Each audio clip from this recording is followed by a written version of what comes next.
Alrighty, picking up where we left off, we are back into another sequence. This one is going to be for geometric sequences. We did talk about this in the arith program, but for geometric sequences, you can recognize a geometric sequence because going from one term to the next, you're always multiplying or dividing by some value. Now, in reality, you should probably think about it as if you're multiplying, because even if you're dividing by your terms, you're actually just multiplying by a fraction. So let me kind of show you what this looks like. If we go ahead and find our geo program in our list, it's called Geoseq. We're going to run that. We do get a little landing page just like arith that gives you an example. So if you have 48, 24, 12, 6, 3, etc., the first term in this is going to be 48, and the ratio, oftentimes called the common ratio, but the ratio is 1/2, positive 1/2, because that's what you're multiplying by to go from one term to the next. Let's just say that we wanted to do an example like number 2 here. I can see that number 2 is a geometric sequence. The question tells me that, which is very nice of them. And I can also see that it starts at a negative 12.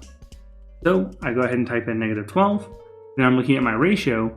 The ratio is what I'm multiplying by to go from one term to the next. So hopefully we can see that to go from negative 12 to a positive 24, you need to actually multiply by a negative 2. And then finally, they want the number of terms. At the end of this question, they're asking us for the 6th term. So the 6th term is going to end up being 384. If I needed to take the sum of the first 6 terms, that would be 252. So the program does both of these. You don't have to think about it. Everything is nice and easy for you. Hopefully that all makes sense. Remember that if you are doing a geometric sequence, if you are going down, if it's getting smaller, actually here, let me just show you this one. So let's go ahead and redo this pattern, and let's just say that I'm going to start at 100 or negative 192. So if I start at negative 192, maybe I was going down by half every time. You would need to put the ratio in as 1/2.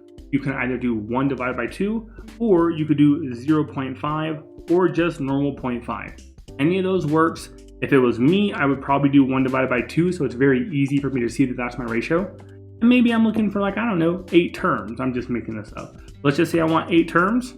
Well, the 8th term is negative 3/2, negative 1.5. So that's kind of everything that you need to know about the geometric sequence program. Just remember, you need to know the first term, and you need to know the common ratio. There will be times, even in the packet that I've given you guys, there will be times where you need to find the ratio, and maybe you need to find the first term. So if that happens, just know it won't always be 100% given to you, but it shouldn't be a whole lot of work to just go out of your way to find it. If you feel like that's something that's going to give you trouble, let me know when we're working together, and we'll fix it. All right, see you in the next one.